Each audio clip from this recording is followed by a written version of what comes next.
ಹರಿ ಓಂ.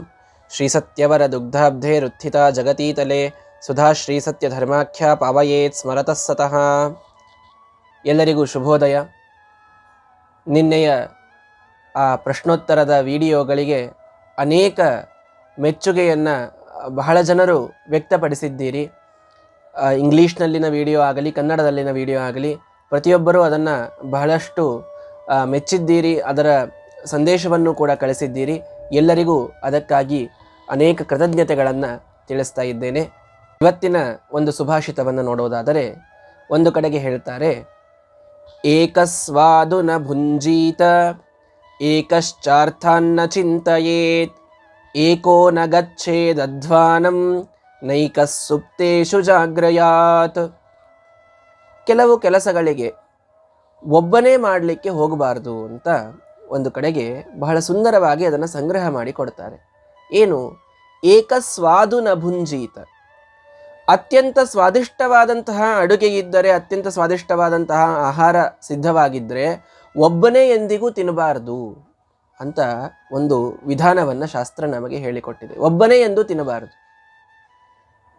ಯಾಕೆ ಈ ವಿಧಾನ ಬಂತು ಶಾಸ್ತ್ರದಲ್ಲಿ ಅಂತಂದರೆ, ನಮ್ಮಲ್ಲಿ ಕುಟುಂಬ ಭೋಜನಕ್ಕೆ ಮಹತ್ವ ಇದೆ. ಎಲ್ಲ ಕುಟುಂಬದವರು ಕೂಡಿ ಬಹಳ ಒಳ್ಳೆಯ ಆಹಾರವನ್ನು ತಾವು ಭೋಜನವನ್ನು ಮಾಡ್ತಾ ಇರಬೇಕಾದಾಗ ಏನೊಂದು ಪ್ರೀತಿ, ಸೌಹಾರ್ದ, ಒಳ್ಳೆಯ ಮಾತುಗಳು, ಅನೇಕ ಒಳ್ಳೆಯ ಚರ್ಚೆಗಳು ಇದಾಗ್ತದೆ. ನನ್ನ ಟೈಮಿಗೆ ನಾನು ಊಟ ಮಾಡ್ತೇನೆ, ನಿನ್ನ ಟೈಮಿಗೆ ನೀನು ಊಟ ಮಾಡು, ಈ ರೀತಿ ಅದು ವ್ಯತ್ಯಸ್ತವಾಗಿ ಹೋದರೆ ಬಹಳಷ್ಟು ಅಮೂಲ್ಯವಾದ ಘಳಿಗೆಗಳನ್ನು ನಾವು ಕಳೆದುಕೊಳ್ತೇವೆ ಜೀವನದಲ್ಲಿ.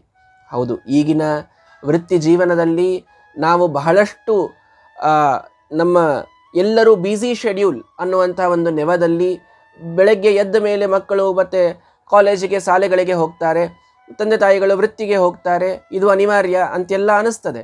ಆದರೆ ರಾತ್ರಿಯ ಸಮಯದಲ್ಲಾದರಂತೂ ಎಲ್ಲರೂ ಕೂಡಿ ಊಟ ಮಾಡುವಂತಹ ಪದ್ಧತಿ ನಾವು ಇಟ್ಟುಕೊಂಡದ್ದೇ ಆದಲ್ಲಿ ನಮ್ಮ ಕುಟುಂಬ ಬೆಳೆಯಲಿಕ್ಕೆ, ಕುಟುಂಬದಲ್ಲಿ ಭಾರೀ ಪ್ರೇಮದ ಸಂಬಂಧ ಬೆಸೆಯಲಿಕ್ಕೆ ಬಹಳ ಮುಖ್ಯವಾದ ಕಾರಣ ಅದಾಗಲಿಕ್ಕೆ ಸಾಧ್ಯ. ಹೀಗಾಗಿ ಶಾಸ್ತ್ರ ಒಂದು ಒಳ್ಳೆಯ ವಿಧಾನವನ್ನು ನಮಗೆ ತಿಳಿಸಿಕೊಟ್ಟಿದೆ. ಏಕಸ್ವಾದು ನಭುಂಜೀತ. ಒಬ್ಬನೇ ಅತ್ಯಂತ ಸ್ವಾದಿಷ್ಟವಾದ ಅಡುಗೆಯ ಊಟವನ್ನು ನಾನೊಬ್ಬನೇ ಕುಳಿತು ಮಾಡ್ತೇನೆ ಅಂತ ಇಟ್ಟುಕೊಳ್ಳಬಾರದು, ಮೊದಲನೆಯದ್ದು. ಎರಡನೆಯದ್ದು, ಏಕಶ್ಚಾರ್ಥಾನ್ ನ ಚಿಂತಯೇತ್. ವಿಷಯಗಳನ್ನು ವಿಚಾರ ಮಾಡುವಾಗ ಒಬ್ಬನೇ ವಿಚಾರ ಎಂದಿಗೂ ಮಾಡಬಾರದು ಅಂತ ಮತ್ತೊಂದು ಸಂದೇಶವನ್ನು ಕೊಡ್ತಾ ಇದೆ ಶಾಸ್ತ್ರ. ಏನು ಹಾಗಂದರೆ, ಯಾವುದೋ ಒಂದು ವಿಷಯ ನಮಗೆ ಡಿಸೈಡ್ ಮಾಡಬೇಕಾಗಿದೆ, ನಿರ್ಣಯ ತೆಗೆದುಕೊಳ್ಳಬೇಕಾಗಿದೆ. ನನ್ನ ಜೀವನದಲ್ಲಿ ನಾನು ಇದನ್ನು ಮಾಡಲೋ ಬೇಡವೋ ಅನ್ನುವಂಥ ಒಂದು ನಿರ್ಣಯಕ್ಕೆ ನಾವು ಬರಬೇಕಾಗಿದೆ. ಅಂಥ ಒಂದು ಕ್ರಾಸ್ ರೋಡ್ಸ್ನಲ್ಲಿ ನಾವೆಲ್ಲರೂ ನಿಂತುಕೊಳ್ತೇವೆ. ಯಾವಾಗಲೂ ಈ ಕಡೆಗೆ ಹೋಗಬೇಕು, ಆ ಕಡೆಗೆ ಹೋಗಬೇಕು, ಈ ರೀತಿಯಾದಂತಹ ವಿಚಾರಗಳು ಬಂದಾಗ ಒಬ್ಬನೇ ನಿರ್ಣಯವನ್ನು ಕೈಗೊಳ್ಳಬಾರದು. ಇದು ಕೂಡ ಒಂದು ವಿಧಾನ. ಎಲ್ಲರೂ ಅರ್ಥ ಮಾಡಿಕೊಳ್ಳಬೇಕು ಇದನ್ನು. ತಂದೆ ತಾಯಿಗಳಿದ್ದಾರೆ, ಗುರುಗಳಿದ್ದಾರೆ, ಮಿತ್ರ ಬಾಂಧವರಿದ್ದಾರೆ, ಎಲ್ಲರ ಜೊತೆಗೆ ಚರ್ಚೆ ಮಾಡಿ ಯಾವುದು ನಮಗೆ ಸರಿ, ಯಾವುದು ತಪ್ಪು ಅಂತನ್ನುವುದನ್ನು ನಮಗಿಂತಲೂ ದೊಡ್ಡವರು ಚೆನ್ನಾಗಿ ಬಲ್ಲವರಾಗಿರ್ತಾರೆ. ನಮಗೆ ಯಾರ ಮೇಲೆ ವಿಶ್ವಾಸ ಇದೆ, ಯಾರು ಸರಿಯಾಗಿ ನಮ್ಮನ್ನು ಮಾರ್ಗದರ್ಶನ ಮಾಡ್ತಾರೆ ಅಂತನ್ನುವಂತಹ ನಂಬಿಕೆ ಇದೆ, ಅಂಥವರ ಒಂದು ಸಲಹೆಯನ್ನು ತೆಗೆದುಕೊಳ್ಳದೇನೆ ಒಬ್ಬನೇ ಯಾವುದನ್ನು ನಿರ್ಣಯ ಮಾಡಬಾರದು. ಅದು ನಾಳೆ ಹೋದಾಗ ಬಹಳ ಘಾತಕವಾದದ್ದಾಗ್ತದೆ. ಬಹಳ ಜನರಿಗೆ ಇದೊಂದು ಈಗ ಹುಚ್ಚು ಹಿಡಿದಿದೆ. ಏನು? ನನ್ನ ಯಾವುದೇ ನಿರ್ಣಯಕ್ಕೂ ನಾನೇ ಜವಾಬ್ದಾರಿ, ಮುಂದೆ ಅದು ಕೆಟ್ಟದ್ದಾಗಿರ್ಬೋದು, ಸರಿಯಾದದ್ದಾಗಿರ್ಬೋದು, ಹೀಗಾಗಿ ನಾನು ಯಾರಿಗೂ ಕೇಳೋದಿಲ್ಲ, ನಾನೇ ನಿರ್ಣಯ ಮಾಡ್ತೇನೆ ಅಂತ ಹೇಳಿ ತಾವೇ ನಿರ್ಣಯ ಮಾಡ್ತೇನೆ. ಮುಂದೆ ಕೆಟ್ಟಾದರೆ ಜವಾಬ್ದಾರಿ ಏನೋ ಇವರೇ, ಆದರೆ ಕಷ್ಟಪಡೋರು ಇವರೇ ಅಲ್ಲ. ಆಗ ಬಹಳ ಜನ ಹೇಳಬಹುದಲ್ಲ, ಇದನ್ನು ನಾನು ಸಲಹೆಯನ್ನು ಕೊಟ್ಟಿದ್ರೆ, ನೀನು ಆವಾಗ ಕೇಳಿದರೆ ಇದನ್ನು ಹೀಗೆ ಆಗ್ತಾ ಇರಲಿಲ್ಲ ಅಂತ ಹೇಳಬಹುದಲ್ಲ. ಅನೇಕ ಜನ ಮಕ್ಕಳು ಇವತ್ತು ತಂದೆ ತಾಯಿಗಳ ಮಾತುಗಳನ್ನು ಕೇಳದೆ ದುಡುಕಿ ನಿರ್ಣಯವನ್ನು ಮಾಡುತ್ತಾರೆ. ಅದು ವಿದ್ಯಾಭ್ಯಾಸದ ಪ್ರಸಂಗ ಇರಬಹುದು, ಅದು ತಮ್ಮ ಪ್ರೇಮದ ವಿವಾಹದ ಪ್ರಸಂಗವಿರಬಹುದು, ಅದು ಎಂತಹ ಒಂದು ಮಹತ್ವದ ನಿರ್ಣಯ ಇರಬಹುದು. ಯಾರ ಮಾತನ್ನು ನಾನು ಕೇಳೋದಿಲ್ಲ, ನಾನೇ ನಿರ್ಣಯ ಮಾಡೋದು, ಅದೆಲ್ಲದಕ್ಕೆ ನಾನೇ ಜವಾಬ್ದಾರಿ ತಗೊಳ್ಳೋದು, ಈ ರೀತಿಯಾಗಿ ಮಾಡ್ತಾ ಹೋದರೆ ಜೀವನದ ಅನುಭವವನ್ನು ಕಂಡವರಿರ್ತಾರೆ ಹಿರಿಯರು. ಅವರಿಗೆ ಯಾವುದು ಸರಿ, ಯಾವುದು ತಪ್ಪು, ಯಾವುದರಿಂದ ನಮಗೆ ಒಳ್ಳೆಯದಾಗ್ತದೆ, ಯಾವುದು ನಮಗೆ ಕೆಟ್ಟದ್ದನ್ನು ಮಾಡ್ತದೆ, ಇದೆಲ್ಲ ಜೀವನ ಅವರಿಗೆ ಸಾಕಷ್ಟು ಪಾಠ ಕಲಿಸಿರುತ್ತದೆ. ಯಾಕೆ ನಾವೊಂದು ಹೊಡೆತ ತಿಂದ ಮೇಲೆ ಕಲಿತೇವೆ ಅಂತನ್ನುವ ಧೋರಣೆ ಬೇಕು ಹೇಳಿ? ಕಲಿತವರಿಂದ, ತಿಳಿದವರಿಂದ, ಅನುಭವಿಗಳಿಂದ ಕೇಳಿ ತಿಳಿದರೆ ಕೆಲಸವೇ ಮುಗಿದು ಹೋಯ್ತಲ್ಲ. ಯಾಕೆ ನಮಗ ಕೆಟ್ಟ ಧೋರಣೆ? ಇದು ತಪ್ಪು. ಹೀಗಾಗಿ ಏಕಶ್ಚ ಅರ್ಥಾನ್ನ ಚಿಂತೆಯೇ, ನಿರ್ಣಯವನ್ನು ತೆಗೆದುಕೊಳ್ಳುವ ಪ್ರಸಂಗದಲ್ಲಿ ಗುರುಗಳಿಗೆ, ತಂದೆ ತಾಯಿಗಳಿಗೆ, ನಮ್ಮ ಆಪ್ತ ಬಾಂಧವರಿಗೆ ಕೇಳದೇನೆ, ಯಾವ ಸಲಹೆಯನ್ನು ಪಡೆಯದೇನೆ ನಾನೊಬ್ಬನೇ ನಿರ್ಣಯವನ್ನು ತೆಗೆದುಕೊಳ್ತೇನೆ ಅನ್ನುವ ಧೋರಣೆ ಮಾತ್ರ ದೊಡ್ಡ ತಪ್ಪು ಅಂತ ಶಾಸ್ತ್ರ ತಿಳಿಸ್ತದೆ. ಎರಡನೆಯದ್ದು. ಮೂರನೆಯದ್ದು, ಏಕೋನ ಗಚ್ಚೇತ್ ಅಧ್ವಾನಂ. ಬಹಳ ದೂರದ ಮಾರ್ಗಕ್ಕೆ ಹೋಗುವಾಗ ಒಬ್ಬನೇ ಎಂದಿಗೂ ಹೋಗಬಾರದು. ಇದನ್ನು ಕೂಡ ಶಾಸ್ತ್ರ ನಮಗೆ ತಿಳಿಸಿಕೊಡುತ್ತದೆ. ಹಿಂದೆಲ್ಲ ಪ್ರಯಾಣವನ್ನು ಮಾಡಬೇಕಾದಾಗ ಕೈಯಲ್ಲಿ ಮೊಬೈಲು, ಏನೋ ಒಂದು ನಾವಿಲ್ಲಿಂದ ಮೆಸೇಜ್ ಮಾಡಿ ನಾನು ಬಿಟ್ಟಿದ್ದೇನೆ, ಅಲ್ಲಿ ಮುಟ್ತಾ ಇದ್ದೇನೆ, ಈ ಯಾವ ರೀತಿಯ ಕಮ್ಯುನಿಕೇಷನ್ ಇರಲಿಲ್ಲ. ಹೋಗಬೇಕಾದರೂ ನಡಿಗೆಯಿಂದಲೇ ಕಾಡು ಮಧ್ಯಗಳಲ್ಲಿ ಹೋಗಬೇಕಾಗ್ತಿತ್ತು. ಆದ್ದರಿಂದ ಈ ಒಂದು ವಿಧಾನ ಇತ್ತು, ಒಬ್ಬನೇ ಪ್ರಯಾಣವನ್ನು ಮಾಡಬಾರದು ಅಂತ. ಈಗಲೂ ಕೂಡ ಇದು ಒಂದು ರೆಲೆವೆಂಟ್ ಆದಂತಹ ವಿಧಾನವೇ. ಯಾಕೆ ಅಂತಂದರೆ, ಒಬ್ಬನೇ ಹೋಗಬೇಕಾದಾಗ ನಮಗೆ ಒಂದು ರೀತಿಯಲ್ಲಿ ಸಂಗಾತಿಯ ಅಪೇಕ್ಷೆ ಅಂತ ಅನ್ನೋದು ಪ್ರತಿಯೊಬ್ಬನಿಗೂ ಬರ್ತದೆ. ಯಾವುದೋ ದೊಡ್ಡ ಕೆಲಸಕ್ಕೆ ಹೋಗಬೇಕಾದಾಗ ಒಬ್ಬರೇ ಹೋಗಲಿಕ್ಕೆ ಧೈರ್ಯ ಆಗೋದಿಲ್ಲ. ಏನೋ ಒಡವೆಗಳನ್ನು, ಹಣವನ್ನು ಇಟ್ಟುಕೊಂಡು ಹೋದಾಗಲೂ ಕೂಡ ಧೈರ್ಯವಾಗೋದಿಲ್ಲ. ಹೀಗಾಗಿ ಈ ಒಂದು ವಿಧಾನ ಮೊದಲಿನಿಂದ ಶಾಸ್ತ್ರದಲ್ಲಿ ಇತ್ತು. ಒಬ್ಬನೇ ದೊಡ್ಡ ಮಾರ್ಗ, ದೂರದ ಮಾರ್ಗಕ್ಕೆ ಪ್ರಯಾಣ ಮಾಡಬಾರದು. ಕೊನೆಯಲ್ಲಿ ಇನ್ನೊಂದು ಹೇಳ್ತಾರೆ, ನೈಕ ಸುಪ್ತೇಶು ಜಾಗ್ರಯಾತ್.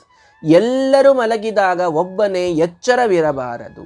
ಇದೊಂದು ಮಹತ್ವದ ಸಂದೇಶ ಶಾಸ್ತ್ರ ನಮಗೆ ತಿಳಿಸಿಕೊಡ್ತಾ ಇದೆ. ಇವತ್ತಿನ ಮಕ್ಕಳು ಇದನ್ನು ಬಹಳ ಸ್ಪಷ್ಟವಾಗಿ ತಿಳಿದುಕೊಳ್ಳುವ ಅಗತ್ಯತೆ ಇದೆ. ಎಲ್ಲರೂ ಮಲಗಿದಾಗ ರಾತ್ರಿ ಮಾತ್ರ ಎಚ್ಚರ ಕೂಡ್ತಾರೆ. ಯಾಕೆ? ನಮಗೆ ಓದೋದಿದೆ, ನಮಗೆ ಅಭ್ಯಾಸ ಇದೆ ಅನ್ನುವಂತಹ ಒಂದು ನೆಪದಲ್ಲಿ ಏನೇ ಅವರು ಪಾಪ ಕೂತಿರ್ತಾರೆ, ಇರಲಿ. ಆದರೆ ಶಾಸ್ತ್ರ ಇದನ್ನು ಬಹಳ ಕಡ್ಡಾಯವಾಗಿ ಹೇಳ್ತದೆ, ಎಲ್ಲರೂ ಮಲಗಿದಾಗ ಎಚ್ಚರವಿರಬೇಡಿ. ಯಾಕೆ? ಅದು ನಮಗೆ ಕೆಟ್ಟ ವಿಚಾರಗಳು ಬರಲಿಕ್ಕೆ ದೊಡ್ಡದಾದಂತಹ ಸಮಯ. ಅದು ರಾಕ್ಷಸರು ನಮ್ಮ ತಲೆಯನ್ನು ತಿನ್ನಲಿಕ್ಕೆ, ನಮ್ಮ ಮನಸ್ಸಿನಲ್ಲಿ ಹೊಕ್ಕು ಕೆಟ್ಟ ವಿಚಾರಗಳ ಪ್ರೇರಣೆಯನ್ನು ಮಾಡಲಿಕ್ಕೆ ಸೂಕ್ತ ಸಮಯ ಅಂದರೆ ಎಲ್ಲರೂ ಮಲಗಿದಾಗ ಎಚ್ಚರ ಇರುವಂಥ ಸಮಯ. ಇದು on empty mind is devils workshop ಅಂತ ಇಂಗ್ಲೀಷ್ನಲ್ಲಿ ನಾವು ಕೇಳ್ತೇವಲ್ಲ. ಯಾರೂ ಇಲ್ಲದ ಸಂದರ್ಭದಲ್ಲಿ ಎಲ್ಲರೂ ಮಲಗಿದಾಗ ತರುಣ ಪ್ರಾಯದಲ್ಲಿ ಕೆಟ್ಟ ವಿಚಾರಗಳು ಸಹಜವಾಗಿ ಬರ್ತವೆ ಎಲ್ಲರಲ್ಲಿಯೂ ಕೂಡ. ನಾವು ಓದಲಿಕ್ಕೆ ಅಂತೆ ಕುಳಿತರೂ ಕೂಡ ನಮ್ಮನ್ನು ಕೆಟ್ಟ ವಿಚಾರಗಳು ತಲೆ ತಿಂತವೆ. ಏನೋ ಪರೀಕ್ಷೆಯ ಭಯ ಬರ್ತದೆ. ಎಲ್ಲರೂ ಮಲಗಿದಾಗ ಆ ಪರೀಕ್ಷೆಯ ಭಯ ನಮ್ಮ ಮನಸ್ಸಿನಲ್ಲಿ ಹೋಗ್ತು ಅಂದರೆ ಇಡೀ ರಾತ್ರಿ ನಾವು ನಿದ್ದೆಯನ್ನು ಮಾಡೋದಿಲ್ಲ. ನಮಗೆ ಯಾರೂ ಕೂಡ ಸಹಾಯಕ್ಕೆ ಇರೋದಿಲ್ಲ ಆ ಸಮಯದಲ್ಲಿ. ಬೆಳಗ್ಗೆಯಲ್ಲಿ ಆ ಭಯ ಯಾರಿಗೂ ಬರೋದಿಲ್ಲ. ಹಾಗೇನಾದರೂ ಬಂದರೆ ತಂದೆ ತಾಯಿಗಳ ಮುಂದೆ ಮಕ್ಕಳು ಹೇಳಿಬಿಡ್ತಾರೆ, ಅವರು ಏನೋ ಒಂದು ಧೈರ್ಯ ತುಂಬಿ ಮುಗಿಸಿಬಿಡ್ತಾರೆ ಕೆಲಸವನ್ನು. ಆದರೆ ಯಾರೂ ಇಲ್ಲದ ಸಂದರ್ಭದಲ್ಲಿ ಎಚ್ಚರ ಕುಳಿತು ಏನು ಕೆಲಸ ಮಾಡ್ತಾ ಇರ್ತೇವಲ್ಲ, ನಮಗನಿಸ್ತದೆ ಬಹಳ ಶಾಂತಿ ಇದೆ, ಯಾವ ಡಿಸ್ಟರ್ಬೆನ್ಸ್ ಇಲ್ಲಾರದೆ ನಾನು ಮಾಡ್ತಾ ಇದ್ದೇನೆ ಅಂತ ಹೀಗೆ ಅನಿಸ್ತಾ ಇರ್ತದೆ. ಅದು ಸ್ವಲ್ಪ ಹೊತ್ತು ನಡೀತದೆ. ಇನ್ನುಳಿದ ಹೊತ್ತು ನಾವು ಕೆಟ್ಟ ವಿಚಾರಗಳಲ್ಲಿ ಸಮಯವನ್ನು ಕಳೆಯುವಂಥದ್ದಾಗ್ತದೆ. ಎಲ್ಲರ ಮನಸ್ಸು ಅಷ್ಟು ಗಟ್ಟಿ ಇರೋದಿಲ್ವಲ್ಲ. ಯಾವ ಕೆಟ್ಟ ವಿಚಾರವೂ ತಲೆಯಲ್ಲಿ ಹೊಕ್ಕದೇನೆ ಕೇವಲ ಅಭ್ಯಾಸ ಮಾಡ್ತೇನೆ ಅನ್ನುವಷ್ಟರ ಮಟ್ಟಿಗೆ ದಾರ್ಢ್ಯ ನಮ್ಮಲ್ಲಿ ಇದ್ದರೆ ಸರಿ, ಇಲ್ಲದಿದ್ದರೆ ಬಹಳ ಜನರಿಗೆ ಅದಿರೋದಿಲ್ಲ ಅಂತ ಶಾಸ್ತ್ರ ಹೇಳ್ತಾ ಇದೆ. ಹೀಗಾಗಿ ನೈಕ ಸುಪ್ತೇಶು ಜಾಗ್ರಯಾತ್, ಬೆಳಗ್ಗೆ ಎದ್ದು ಓದಿ. ಆ ಸಮಯವೂ ಅತ್ಯಂತ ಸೂಕ್ತ. ಅದು ನಮಗೆ ಯಾವ ಕೆಟ್ಟ ವಿಚಾರಗಳನ್ನು ತಂದು ಕೊಡೋದಿಲ್ಲ. ಬೆಳಗ್ಗೆ ಜನರ ಮನೆಯಲ್ಲಿ ಎಲ್ಲರೂ ಎದ್ದಿರ್ತಾರೆ. ಆ ಸಂದರ್ಭದಲ್ಲಿ ಎಲ್ಲರ ಓಡಾಟದ ನಡುವೆ ಓದಲಿಕ್ಕೆ ಅದು ಬಹಳ ನೋಡಿ, ಶಾಂತಿ ಬೇಕು ಅನ್ನೋದಕ್ಕೆ ಬೇಕಾದರೆ ನಿಮ್ಮ ರೂಮ್ ಶಾಂತವಾಗಿರಲಿಕ್ಕೆ ಪ್ರಯತ್ನ ಮಾಡಿಕೊಳ್ಳಿ, ಬೇಡ ಅಂತ ಅನ್ನೋದಿಲ್ಲ. ಆದರೆ ಯಾರೂ ಕೂಡ ಎದ್ದಿರಬಾರದು, ಯಾವ ಓಡಾಟ ಇರಬಾರದು, ಇಂಥ ಕಡೆಗೆ ಓದ್ತೇನೆ ಅಂತ ಅನ್ನೋದು ಸಾಧ್ಯವಿಲ್ಲ. ಆದ್ದರಿಂದ ನಾವು ಎಲ್ಲರೂ ಮಲಗಿದಾಗ ಎಚ್ಚರ ಇರೋದು. ಕೇವಲ ನಾನು ವಿದ್ಯಾರ್ಥಿಗಳಿಗೆ ಹೇಳ್ತಾ ಇದ್ದೇನೆ ಅಂತಲ್ಲ, ಎಲ್ಲರೂ ಕೂಡ.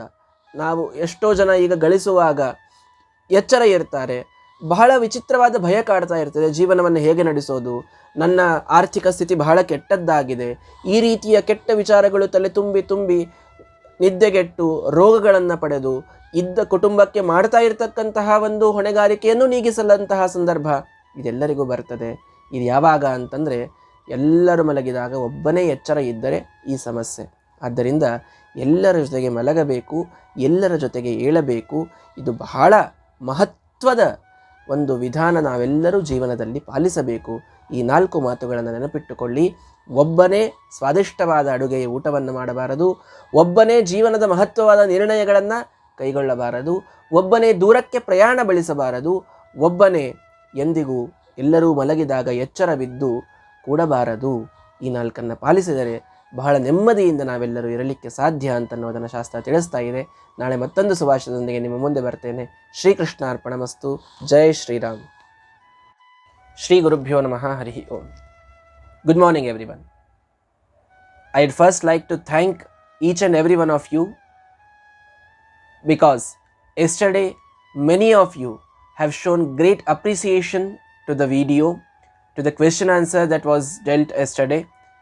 Many new subscribers who do not know Kannada have joined, and it is just because of your support, and I hope it continues forever. Coming to today's Subhashita, 4 thoughts, 4 main words to lead a happy life are said in this.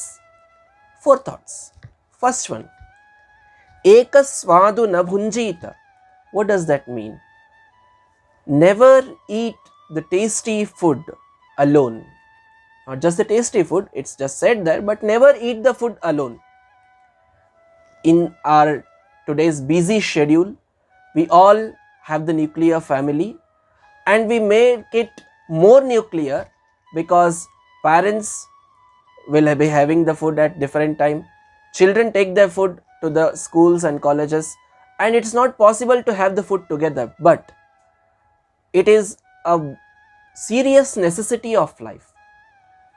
Only if we all have food together, many beautiful thoughts, many important discussions will happen at that time only. So it's always said to have the food together.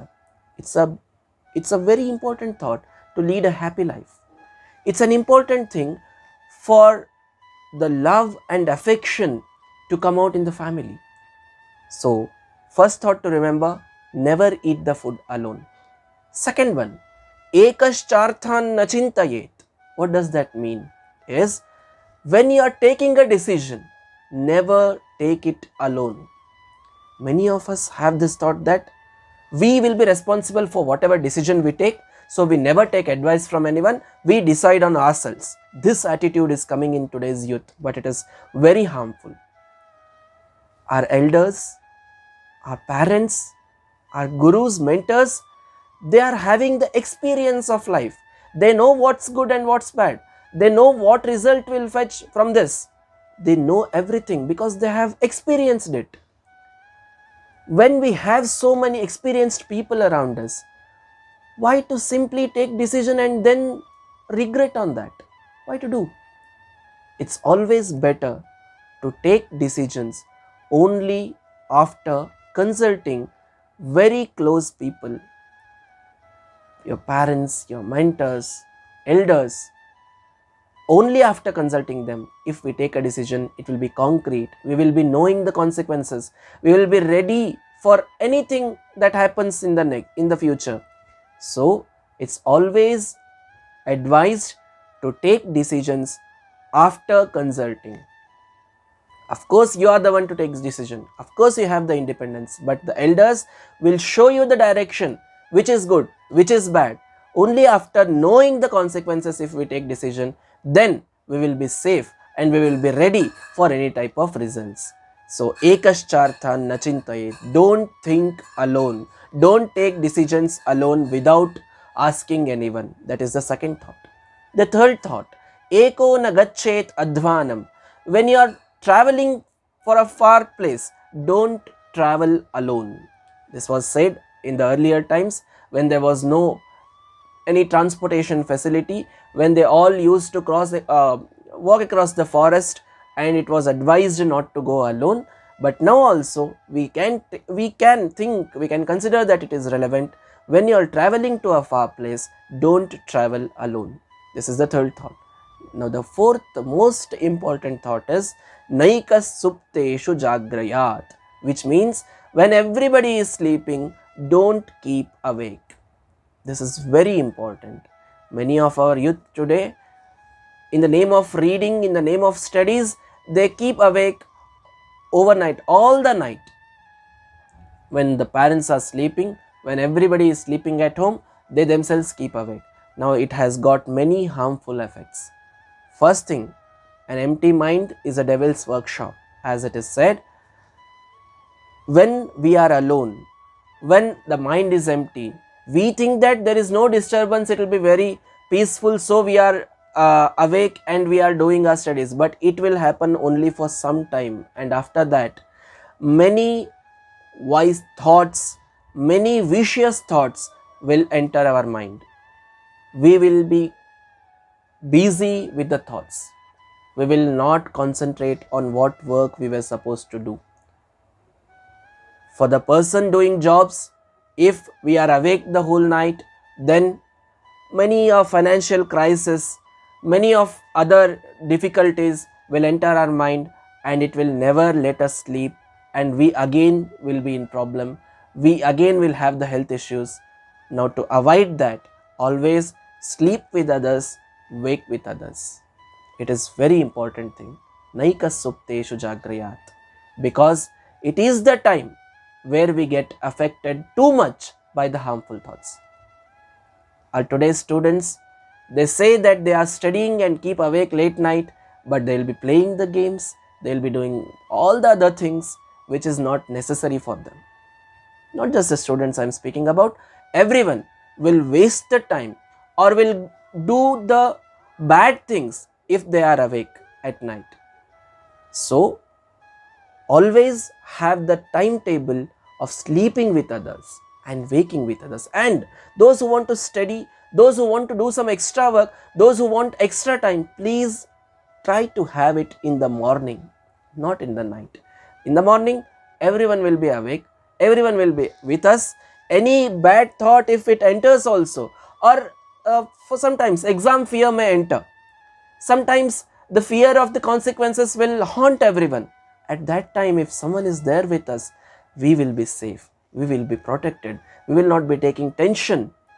And for a very happy life, it is advised not to keep awake when everybody else is sleeping. So if these 4 thoughts are kept in mind, first one, don't eat food alone. Second, don't take decisions on yourself. Third, don't travel for the far places alone. And the most important is, don't keep awake when everybody else is sleeping. If these 4 thoughts are kept in mind and followed regularly, we will be leading a very happy life. And so let us inculcate these values. I'll come with another beautiful Subhashita tomorrow. Thanks for your support. Keep supporting. Shri Krishna Arpanamastu. Jai Shri Ram.